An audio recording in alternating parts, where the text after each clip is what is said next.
ये भी एक स्टंटिंग का केस है। ये देखिए, ये और ये सब बच्चे सेम। ये देखिए हाइट का मानक लगा है, ये वेट का मानक लगा है, उसके बाद हमको पता चलता है कि ये स्टंटेड चाइल्ड है। हेल्थ फीचर्स सब देखे जाते हैं। जैसे बच्चा हॉस्पिटल जाता है तो कभी मैं आपको अपनी बेटी का चार्ट दिखाऊंगा, उसमें लिखा होता है, एक सर्कल होता है, इस एज पे इतना वेट होना चाहिए। जैसे हम डॉक्टर के पास जाते कहते हैं हमारी बेटी पतली है, कह रहे ना, एज 6 साल, वेट 20 किलो, बिल्कुल परफेक्ट है, ना मोटी है ना पतली, आप परेशान मत करिए। फिर सर हमारी बेटी के लंग्स की प्रॉब्लम नहीं है, कह रहे कुछ बच्चों की इम्यूनिटी ओवर क्योर्ड होती है। इसका मतलब क्या है, उनको छोटे छोटे इन्फेक्शन बॉडी तुरंत कैच करती है लंग्स के। कह रहे जैसे 7-8 साल की होगी अपने आप सबमर्ज होकर खत्म होने लग जाए। कह रहे कुछ बच्चों के साथ ही बचपन से रहता है कि वो ओवर कॉशियस होता है अबाउट इन्फेक्शंस। तो इन्फेक्शंस बच्चे इसीलिए कॉट करते हैं ताकि इम्यूनिटी स्ट्रॉन्ग होती जाए। कह रहे जितने न्यू बैक्टीरिया, जितनी डस्ट एलर्जी है, सब इसको बार बार इसीलिए हो रही है ताकि इसकी इम्यूनिटी स्ट्रॉन्ग हो। दवाई भी डॉक्टर कई जगह नहीं देते, उल्टी की दवा दे देता, वॉमिट ना हो, कफ निकलेगा, इनहेल करते रहिए। क्यों? क्योंकि उनको पता है कि वहां पर हेल्थ कॉम्प्रोमाइज नहीं है। तो यहां पर अगर ये हेल्थ कॉम्प्रोमाइज है, ये मत ध्यान देना, ये किसी ने थूक दिया। अरे यार, ये हमारे रिजल्ट करने हैं, सरकारी अस्पताल है, जानते हैं ये होता है।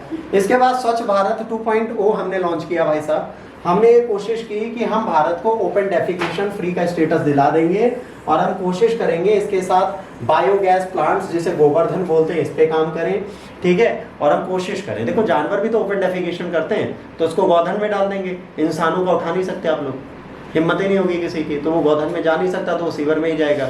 तो वरना फिर ह्यूमन बायोगैस भी बनने लगती, बट वो पॉसिबल है नहीं, वरना मीथेन तो बढ़िया बन जाए।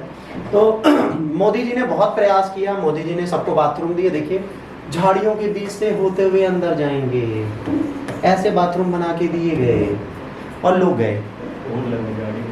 हाँ अरे यार, ये फूल है ना, ये पीछे झाड़ी झंगाड़ है कि नहीं है, ऐसे आ जाओगे तुम। छुपे हुए बाथरूम होते हैं गांव में, आपको पता नहीं है। आप कभी गांव जाइए और कहिए बाथरूम जाना, हाँ जाओ, पीछे पिछियारे है, पिछियारे ढूंढो, कुछ दिखे ना, कहाँ है, अरे वहीं झागड़ी में है।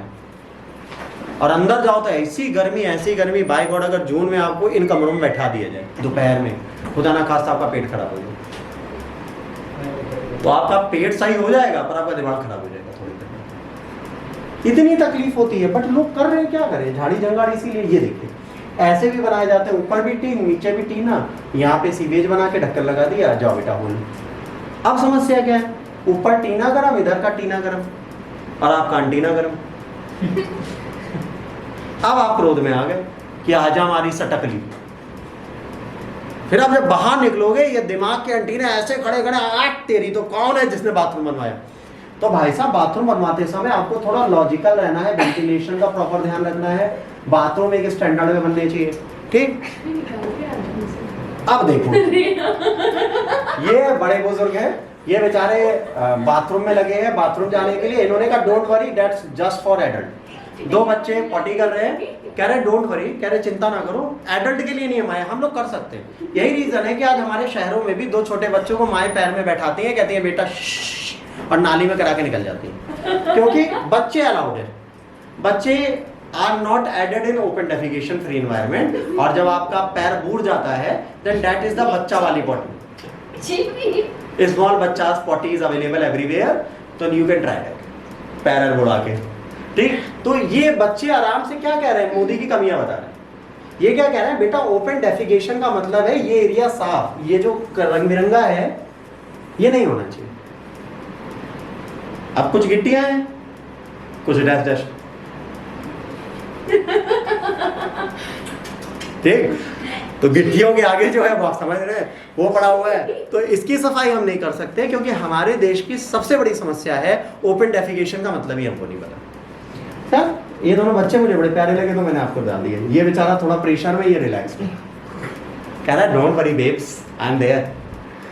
और ये एक अलग फील था बचपन में।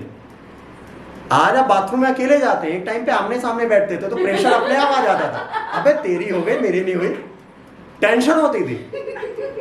आज आप मोबाइल लेके बैठे हो, टेंशन ही नहीं है कोई। इसीलिए हर बंदे को कब्ज है, कॉन्स्टिपेशन। ये देखो बुजुर्गों का भी कॉन्स्टिपेशन। दिल से ले लिया आपने इस आर्टिकल को। अब देखिए, हम कहते हैं हम देश को स्वच्छ बनाएंगे। अगर आप मानक में पर्यावरण पे जाएं तो पर्यावरण का सबसे इंपॉर्टेंट है कूड़ा फेंको। तो ये कूड़ा फेंको त्रासदी जो है देखिए कैसे चलती है। यहाँ से रिक्शे निकल रहे हैं, यहाँ पे कूड़ा डाल गए, क्या शहर साफ रखेंगे अपना, कितना साफ शहर है आप देख लीजिए। दूसरी जगह ये देखिए, ये गाड़ियां जा रही है, कूड़ा घर है, कूड़ा घर भर गया, उसके बाद कह रहे हैं जगह नहीं है तो हमारी गलती क्या है, हमने तो कूड़ा कूड़े में डाला। ठीक, इसके बाद आंटी जी कह रही है पार्क फालतू बना है, क्या करना है कूड़ा डालो। ये भाई साहब कह रहे हैं यार कूड़ा डाल और निकल ले, कोई नहीं देखने वाला, सर तो बहुत लेट आते हैं, बोर्ड लगा हो तो कूड़ा फेंकना मना है, क्या फर्क पड़ता है। इसके बाद आंटी जी कह रही है जब यहाँ सीवर का पानी बह सकता है मैं कूड़ा क्यों नहीं डाल सकती। अब इन जैसे महानुभावों को आप समझाने जाइए तो पता है वो क्या कहेंगे, अपने घर में धल लेगा गंदगी। हाँ, तो इधर मत फेंकना, उधर फेंकना सतगुरु कॉम्प्लेक्स के पास। नहीं, हमने वो भी नहीं कहा, हमने कहा जहाँ पार्क में कचरा पड़ा है वो उड़ के नहीं आएगा, वहां फेंको, वहां से नगर निगम उठाएगा। ठीक, तो क्या है, ये है आपका आज का ओपन डेफिकेशन और स्वच्छ भारत मिशन की वास्तविकता। देखिए, स्वच्छ भारत मिशन 1 और 2 दोनों पूरी तरीके से फेल है। अगर भारत सरकार के बारे में पूछा जाए तो आप इसे क्रिटिकली एनालाइज करके दिल खोल के बेइज्जती कर सकते हैं, इसमें कोई समस्या नहीं।